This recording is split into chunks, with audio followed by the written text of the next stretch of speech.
All right, guys, they just brought someone in an ambulance here tonight. So, as I was saying in my last video that got kind of cut off, I'll put it up again. How did we get like this in society where men are wearing women's clothes, women are wearing men's clothes? You know, when I was married to my husband, yes, I'd wear his t-shirts and his flannel to be close to him. But that's totally different, right? That's not me trying to be a man. That's me trying to be close to my husband or missing him and wearing his t-shirt to bed or whatever. So, we are in a mess. Society's in a mess, and the pastor was saying, you know, they're going to have men dresses out and all this stuff. There is an undercurrent of stuff that is just so anti-family. It is out there in the world, and unless you're walking close with God, you're going to fall into a bunch of stuff. I had an awful dream last night that my husband was gay, and I'm like, oh, okay, God's been protecting me all this time. Who knows what he's doing? Who knows, right? I got this guy named, what's his face? George contacting me. There was a George I saw on Facebook, and he's telling me to forget my husband. Why would I forget my husband, right? Why would I like be like, oh, you know, why would I whose business is it to tell me that, right? Yes, my husband did some pretty wicked things. I mean, he left his whole family. People have asked me, does he have another woman? Is he gay? What is going on? And I'm like, you know what? He chose money over his family, which is really stupid because money always flees. It doesn't last. And this is a man who used to say he believed in God. He went to church. He used to lead the home and say, you know what? This is what God means when he says this, and this is what the Bible means when it says that. And he just, during some difficult times, he just fled. He just lost his faith in God and just walked away and just fled. So you don't want to be like that, guys. That's an awful example of how a man deals with things in his life. Um, you don't want to do that. You want to marry a good man, ladies. I thought I had a good man. Don't know what happened to him. Don't know what did it, but he fell into the world instead of staying close to God. Um, but a lot of men, what they do is they follow Butch. You know, they have these women who feel like they're going to run the household. And I'm not talking about being a strong woman and helping your husband run things. I'm talking about a woman who wants to be a Butch and she doesn't love her husband and she doesn't, you know, want to be under him or have kids or whatever.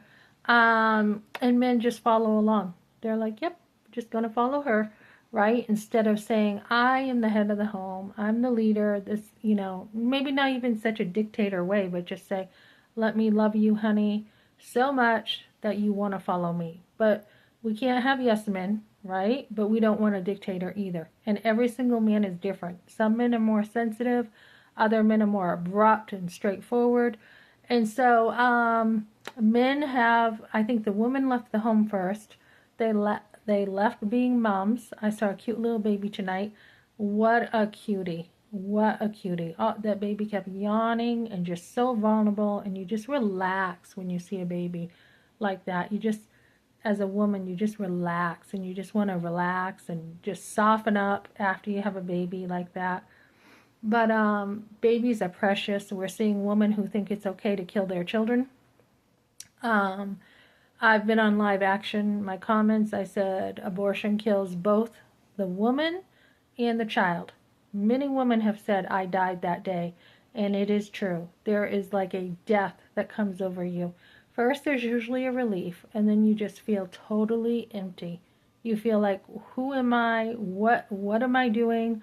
How do I process what just happened? There's usually no one there to help you process it. You're totally isolated. And the lie is that you cannot afford a child or you're too young. Both of those are lies. The time your baby grows up, you grow up with that baby and you have matured. To think that you can't afford a child, that's a lie. All you have to do is get out there and ask for help. Today I was at the gas station and my gift card did not work. And I said to a lady behind me, my gift card is not working right now.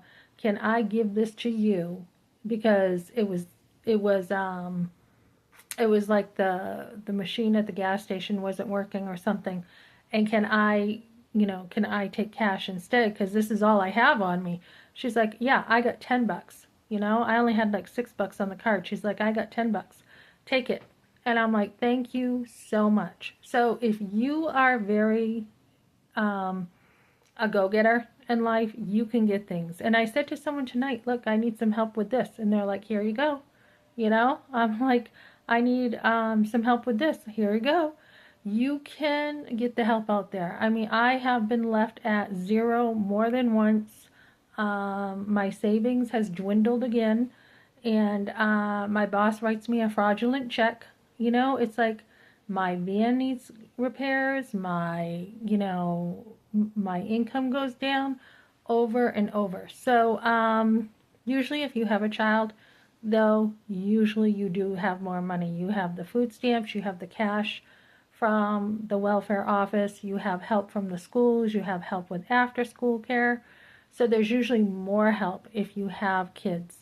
And so don't be afraid to have kids, guys. And the other thing I was going to say that is a lie, and this is probably one of the biggest lies with abortion, is there you think that, like, because you're immature, because you haven't lived much life yet, and this is the problem, you have a lot of grown-ups in your life telling you you're too young or whatever, when instead realizing life does have a lot of bumps.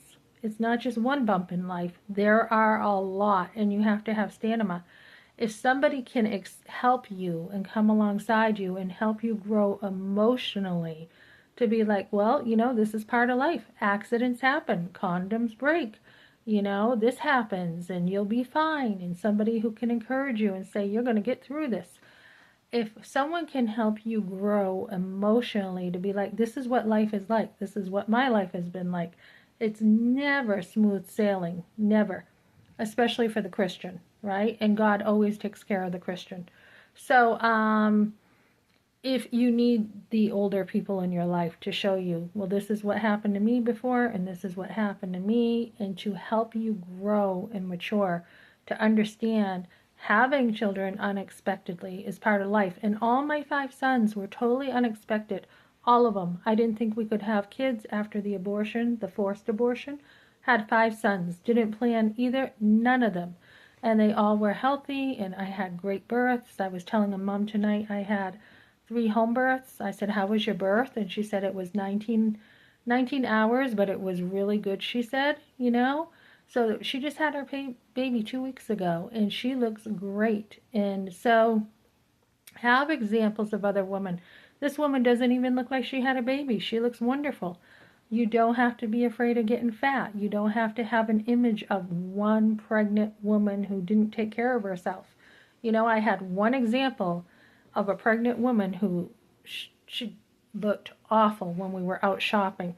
And that was my example of a pregnant woman. And then there was another woman I knew from the shoot who also had a baby that I helped babysit, and she didn't take care of herself either. I mean, it was extreme, guys. So you don't need those examples for pregnancy. So, you need other women. You need other people around you who can be a positive influence. And that's what we need to be as older women, ladies. We need to be a positive example to other women. Usually when I see a woman who just had a baby, I'm always encouraging her. And I saw another baby today, and I'm like, oh my goodness, is he a good sleeper? Is he colicky? How is he? And she said, he's just colicky when he goes to the nursery. Like, it's the only time he cries. And I'm like, that's probably because he wants you. And she goes, yep. So encourage mothers. It only takes 5 minutes or less to build mothers up. You see them at the grocery store. People used to build me up and say, your baby's so cute. How are you doing, Mom? Whatever it is. Put on a baby shower for a mom. Help her out. So we need to do more for moms, guys, because it is the toughest job around. And I just heard, Caroline Levitt talk about how she's going to continue working. And I think it was Megan from Fox News talk about how we used to think women couldn't work. No, we have had women work. It's all in how you want a mother. I mean, do you want to not miss a moment? Or do you want to be like, okay, I'll miss some of their life and send them off to somebody? I think motherhood personally is full-time. I really do, especially when they're young. It's full-time, and I don't think moms should be working. That is my personal take. I think, why have kids if you can't be home with them and enjoy them? All right, thanks for joining me, guys.